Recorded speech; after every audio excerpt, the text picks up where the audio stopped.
No one inspired fear in his competitors and elation in the crowd like Yodkhunpon, the elbow hunter of 100 stitches.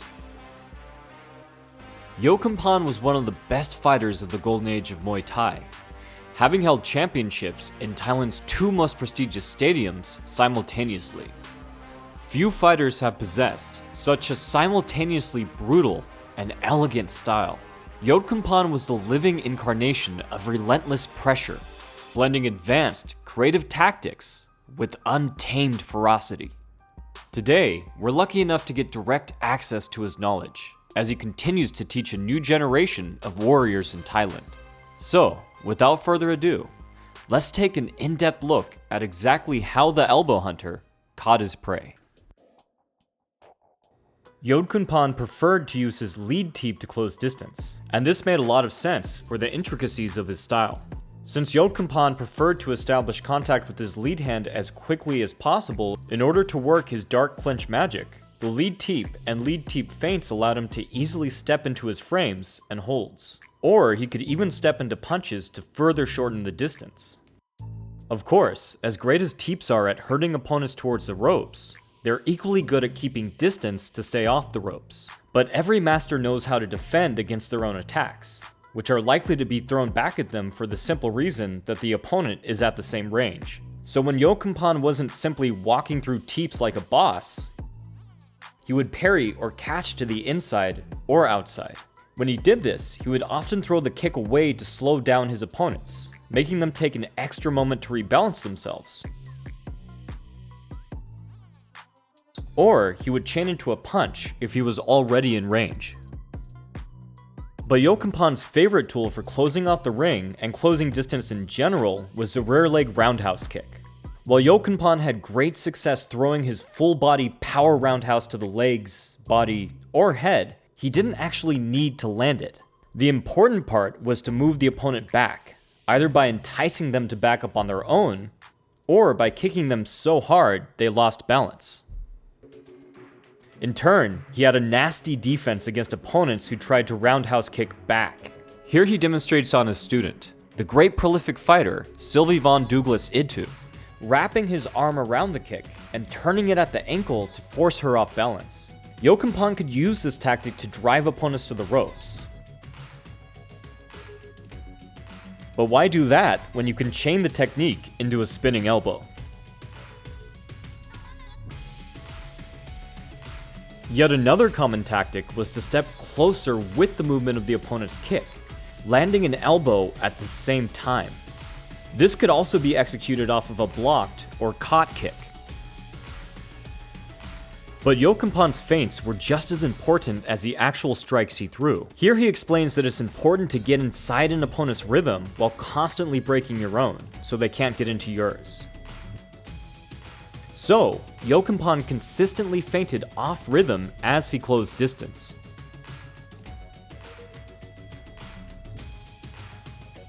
One way that he did this was by chambering his legs as he moved in. Marching forward in this way both threatened kicks and preemptively checked any kicks his opponents may throw. A more advanced variation is to switch shift into another stance. Here Yodkhunpon threatens a rear leg roundhouse kick, then switch shifts, threatening the same kick with the other leg. But instead, he shifts forward one more time. He brilliantly managed to initiate the clinch and move the opponent to the ropes off of footwork feints alone. One of the things that made Yodkhunpon so dangerous is that while he could perform his signature moves at close range, he could hurt you at any range. Unlike so many fighters, who rely on doing well in one range and simply lose if they can't maintain that range, Yodkhunpon had the right weapons for any position at any distance. And this was clear in the way he chained his strikes, going from long range to mid-range to close range, and always using the right tool for the right job. Rather than go straight from long range to close range to try and land his signature elbows and knees, Yodkhunpon often scored points with punches first. This way, he used mid-range attacks to help him transition to close range. When opponents used their long guards and knee bars to try and stop Yodkhunpon from clinching, he would simply use the multiple openings these tactics created to punch through and around them.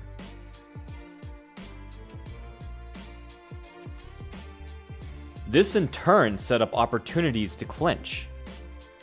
Uppercuts worked especially well, and as a bonus, they forced an opponent to lean back and untuck their chins, raising their base and creating openings for holds, frames, and of course, elbows. If an opponent tried to punch themselves, Yodkhunpon liked to target their body with kicks, cross leverage blocking to deflect the attack and establish a hold. Although, Yodkhunpon most often used this tactic against straight-arm leverage blocks rather than punches. Another common tactic at mid-range was to hand fight. Yodkhunpon loved to walk his opponent back at an angle, constantly turning them, bothering their guard, and creating openings for close-range attacks. If an opponent tried to press forward, Yodkhunpon would push their guard away and step slightly off angle, setting up a roundhouse kick or knee. Adhering to the principle of attacking at every range and giving the opponent no rest, Yodkhunpon would often throw kicks as a parting gift as the opponent exited exchanges. But after a few rounds or less of constant pressure, opponents were no longer able to maintain distance consistently. It's time to look at how Yodkhunpon entered into clinching range, and why they called him the elbow hunter. Yodkhunpon loved to use traps, pulling down an opponent's guard to clear space for his elbows. Yodkhunpon can pull down the guard and then elbow with the same arm. The sheer speed of this attack makes it incredibly difficult to react in real time, but there was a lot more nuance to this than there might seem at first. Yodkhunpon was constantly probing his opponent's arms, using tactile sensations to determine how rigid or loose their guard was. Yodkhunpon highly preferred to elbow when the guard was loose, as his opponent had less warning than would have been the case if he'd forcefully pulled the guard down. Much easier to simply step in hard with no resistance. If it was tight, he would use it to help move inside, pulling himself around as he pulled his opponent's arm out of the way. Since the outside hand position leaves the center more open, some opponents tried to elbow up the middle, but Yodkhunpon would simply parry these, further off balancing them. Although Yodkhunpon was known for his elbows, and we'll get more in depth on those later, what his opponents truly feared were his knees.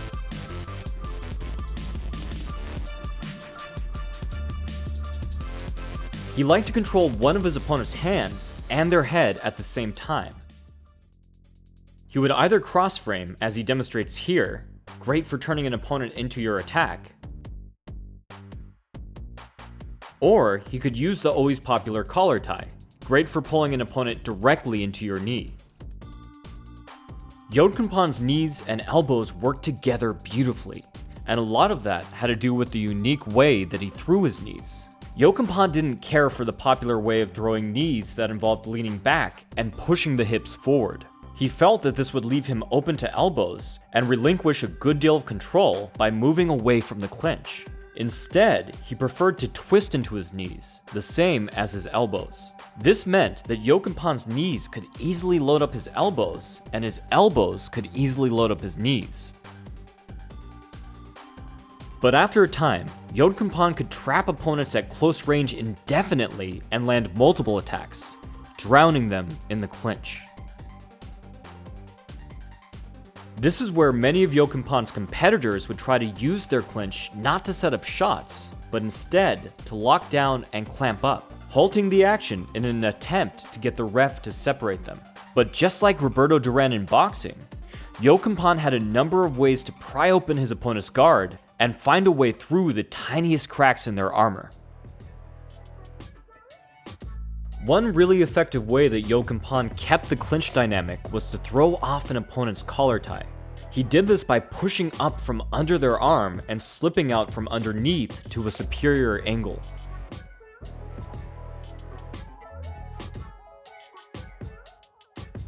He didn't need to complete the movement for this to work. He could alter his opponent's posture just slightly to prep them for an attack. This same principle could be used to punch away at the Thai from underneath.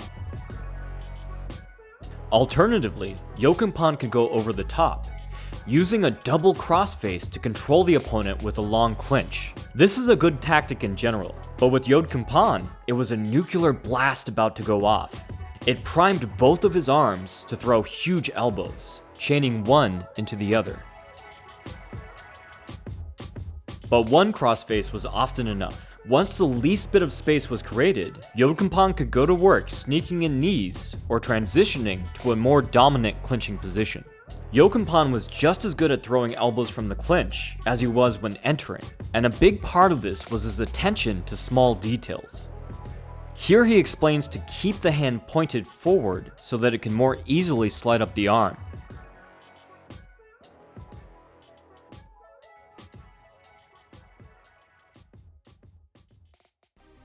The setups to his close-range knees were equally nuanced. A small step-out gave him just enough space to throw, but kept him close enough to ensure his opponent didn't escape. In this same vein, Yodkhunpon defended knees by moving closer, smothering them by turning his hips into the attack.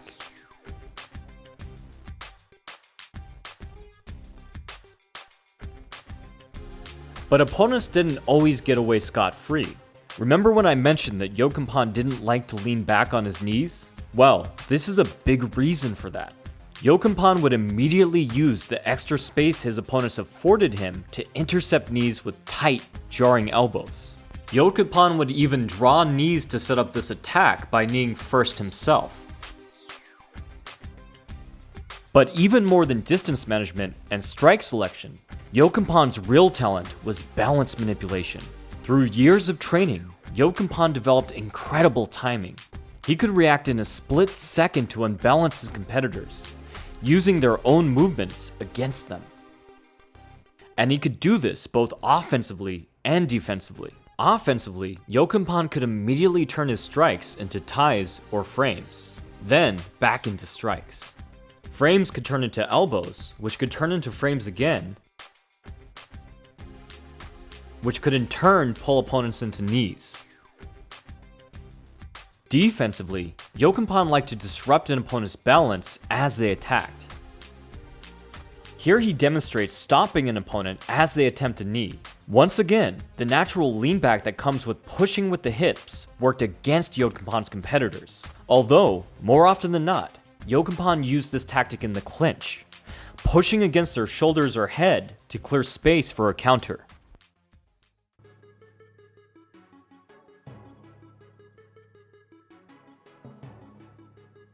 We've covered how Yodkhunpon could use grappling offensively and defensively to set up attacks, and how he could intercept both grappling and striking attempts with counters.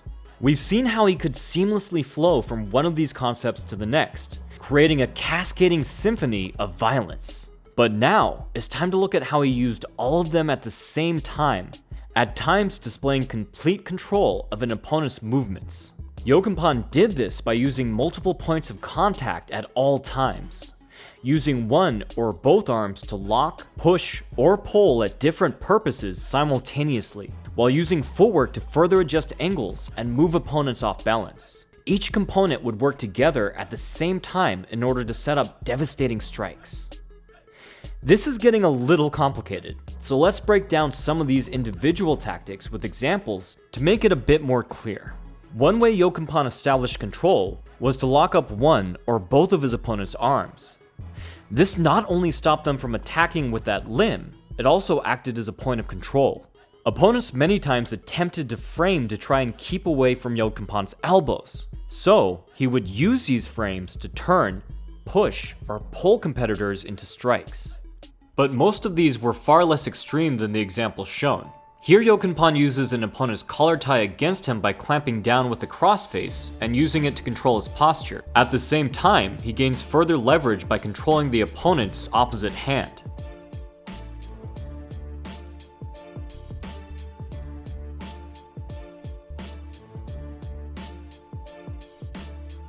As opponents pushed against Yodkhunpon to try and break his control, they would often overcommit.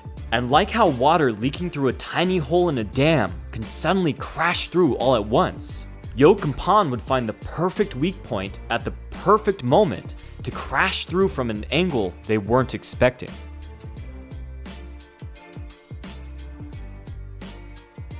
But Yodkhunpon didn't always pit strength against strength. Another way that he would use an opponent's overcommitment against them was to suddenly disengage. Here Yodkhunpon's opponent is up on one leg, so he pushes against his guard to unbalance him. When the opponent pushes down against it, Yodkhunpon suddenly releases the pressure.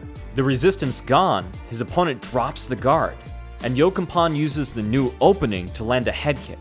That was a dramatic and easy to understand example, but most times, Yodkhunpon uses principle in far more nuanced and subtle ways. Here he locks an opponent's arm and cross-faces over the other. The opponent tries to break the crossface by pulling Yodkhunpon's head with the collar tie. So, Yodkhunpon lets him. He breaks his crossface and allows the opponent to pull him directly into his elbow. Then, when the opponent tries to create space by pushing against his guard, Yodkhunpon suddenly disengages once again to let him fall forward into a knee. Another great thing about this tactic is that Yodkhunpon's competitors often added their own weight to his strike, as they were many times falling directly into it. Yodkhunpon would also use the moment when opponents disengaged to his advantage, using the openings created as they changed positions to strike or disturb their balance.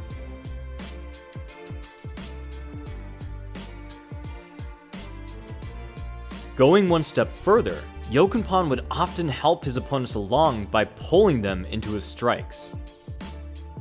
Like a judo practitioner, Yodkhunpon could sense the tiniest adjustment in his opponent's balance and use their own force against them. Except rather than throw them to the floor, Yodkhunpon would turn them into his strikes. Yodkhunpon's opponents never knew if he would push, pull, strike, or reposition himself with footwork, especially because he was often doing all of those at the same time. In this way, he washed over them like a tsunami, drowning them in endless pressure. But as complicated as Yodkhunpon's style was, it really came down to answering three crucial questions.